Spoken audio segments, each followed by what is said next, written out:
2004 की जो बात है, तब के समय में महिलाओं को पढ़ाया भी नहीं जाता था। मेरे गांव में मैं एक फर्स्ट महिला थी जो मैट्रिक करके उस गांव में शादी हुआ था। तो फिर इनके लिए तो बहुत बहुत धन्यवाद दूंगी। हाँ, देख सकते हैं कि रो रही हैं, पर ये खुशी के आंसू है इनकी आंखों में। और बहुत ऐसे उतार चढ़ाव भी आए, समय बहुत खराब भी रहा, परिस्थितियाँ बहुत मतलब हम लोगों को झकझोर दिया था। हमको बहुत गर्व है कि मुझे देख के अभी हमारे गांव में सारे बेटियों को पढ़ाया जा रहा है। सब यही मतलब ये कहते हैं कि अरे उनकी वाइफ को पढ़ाया, देखो उनको नौकरी लग गया। सब अपने अपने बेटियों का मतलब हमारा वो तुलना देते हैं। यहाँ पर हमारे साथ 2 महिला शिक्षक हैं, हम उन्हीं से बातचीत करते हैं। क्या नाम है आपका? मेरा नाम है मरिया गोरेती महकल। मैं खूंटी जिला से हूँ और मेरा सब्जेक्ट हिंदी है और साहेबगंज के लिए मेरा हिंदी विषय में चयन हुआ है। अच्छा, कैसा लग रहा है मरियम जी कि हाँ, इतने लंबे समय के संघर्ष के बाद आखिरकार आपको नियुक्त किया गया? क्या बताएं मैम, बहुत अच्छा लग रहा है। ये इस दिन के लिए हम लोग काफ़ी समय से इंतज़ार कर रहे थे, बेसब्री से हम लोगों को इंतज़ार था। और आज के इस दिन के लिए हम लोगों ने बहुत संघर्ष किया है। 6 साल से हम लोग इंतज़ार कर रहे थे और हमारे जीवन में बहुत ऐसे उतार चढ़ाव भी आए, समय बहुत ख़राब भी रहा, परिस्थितियाँ बहुत मतलब हम लोगों को झकझोर दिया था। कभी कभी तो लग रहा था कि शायद नहीं, जब मेरा नाम नहीं आया तो मुझे ऐसा लग रहा था कि शायद अब मेरा नहीं होगा। फिर मतलब कैसा लग रहा था कि जब आपने हिम्मत आप हार गई, तो फिर हौसला बढ़ाने के लिए कौन आया आपके?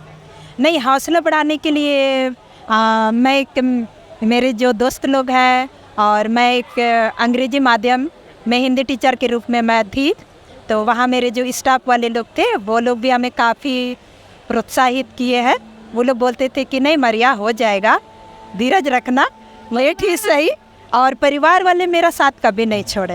अच्छा, परिवार वालों का सपोर्ट जो है मिलता रहा, आपका जो हौसला टूटता था परिवार वाले सपोर्ट कर? हाँ, परिवार से सपोर्ट रहा, मेरे रिश्तेदारों से सपोर्ट रहा और मेरे जितने भी करीबी लोग थे उनसे भी मेरा सपोर्ट रहा। और आज मैं इस मुकाम तक अगर मैं पहुंची हूँ तो उन सभी के बदौलत पहुंची हूँ और मैं उन सभी के लिए भी आभारी प्रकट करती हूँ, चाहे जिन्होंने प्रत्यक्ष रूप से या अप्रत्यक्ष रूप से जिन्होंने मुझे यहाँ तक पहुँचाया। यहाँ पर हमारे साथ एक और महिला है, कैसा लग रहा है मैम? पहले तो आपको बहुत बहुत बधाई। हाँ, धन्यवाद। क्या नाम है? मेरा नाम भवानी कुमारी मुंडा हुआ, मैं खूंटी जिले से हूँ और हिंदी विषय के लिए मेरा साहेबगंज जिले में चयन हुआ है। ये जो लंबे अरसे का जो है आज रंग लेकर आ गया, किसको श्रेय देना चाहेंगी सबसे ज़्यादा? मैडम, इसके लिए तो मैं श्रेय देना चाहूँगी अपने परिवार को, और सबसे बड़ा योगदान तो मेरे हस्बैंड का है, जिन्होंने मुझे मैट्रिक के बाद पढ़ाया लिखाया और इतना आगे मुझे आने में मदद की है। कभी आपकी शादी मैट्रिक से पहले हो गई? जी नहीं, मैट्रिक लिखे थे उसी समय हो गई थी। 2004 में शादी हुई थी, जस्ट मैट्रिक लिखे थे और रिजल्ट भी नहीं आया था और शादी हुआ। उसके बाद भी जितना भी पढ़ाना लिखाना सब हस्बैंड का, तो उनको बहुत बहुत धन्यवाद दूँगी कि मुझे इतना मतलब आगे तक लाने में मदद की है। और हमारे जब जो 2004 की जो बात है, तब के समय में महिलाओं को पढ़ाया भी नहीं जाता था। मेरे गांव में मैं एक फर्स्ट महिला थी जो मैट्रिक करके उस गांव में शादी हुआ था। तो फिर इनके लिए तो बहुत बहुत धन्यवाद दूँगी।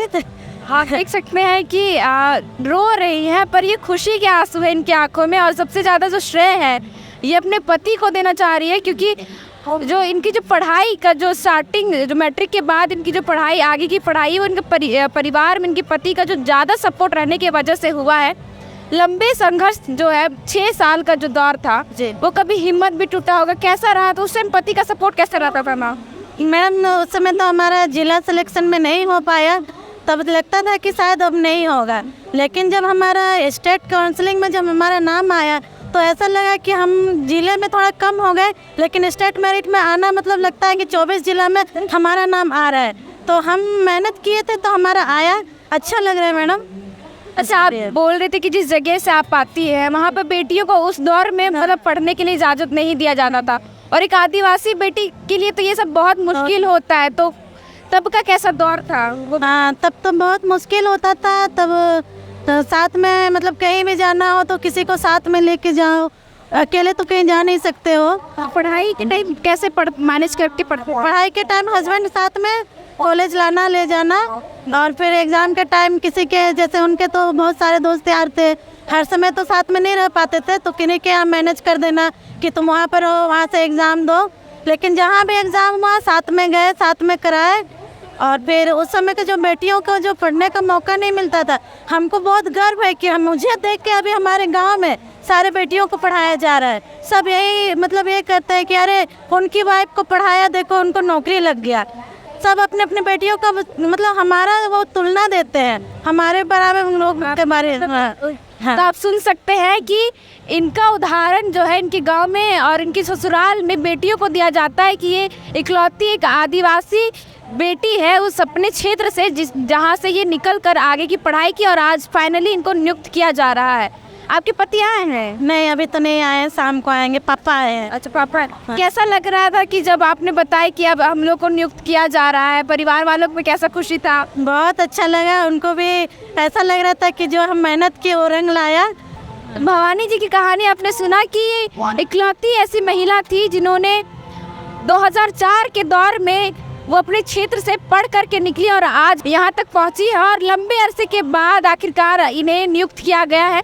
अच्छा भवानी जी, शिक्षा के क्षेत्र में आप बच्चों को कैसे बढ़ाएंगे आगे, क्योंकि आपने भी अपने लाइफ में बहुत संघर्ष किया, उन बच्चों को कैसे मतलब आगे बढ़ाएंगे जो गरीब तबके के रहते हैं, पढ़ नहीं पाते, और अगर सरकारी स्कूल में वो आते तो उनको शिक्षा कैसे देंगे? मैडम, सबसे पहले तो हम बच्चों को ये मोटिवेट करेंगे कि कभी हार नहीं मानना है। भले आप कितने भी गरीब परिवार से हो, आप स्कूल आओ, स्कूल आने के बाद थोड़ा करते आपको सब कुछ जानकारी मिलेगा। स्कूल आइएगा, स्कूल आने के बाद सब कुछ आपको मिलेगा, चाहे वो ज्ञान का क्षेत्र हो। अभी तो सरकार ऐसे नियम बना दिए कि आपको खाना भी मिल रहा है। बच्चे जो गरीब हैं उनके लिए तो बहुत अच्छी सरकार मतलब कि योजना बनाई है। इसलिए जब बच्चे घर छोड़ के स्कूल आएंगे तभी उनको बहुत कुछ यहाँ आके मिलेगा। बहुत बहुत धन्यवाद भवानी जी, और आपको बहुत बहुत बधाई। तो आपने सुना भवानी की कहानी की जो उनका जो संघर्ष था शादी के बाद का, और जो ये जो एग्ज़ाम इन्होंने पास किया था उसके बाद का जो 6 साल का जो गैप था, उस गैप में कभी उतार चढ़ाव बहुत से आए पर इन्होंने अपना हौसला नहीं हारा, और इनकी जो सपोर्ट में जो थे इनके पति हमेशा से खड़े रहे, और आखिरकार इन्हें नियुक्त किया गया और इनके चेहरे पर एक खुशी भी देखने को मिल रही है। बाकी खबरों के लिए बने रहे लोकतंत्र 19 के साथ।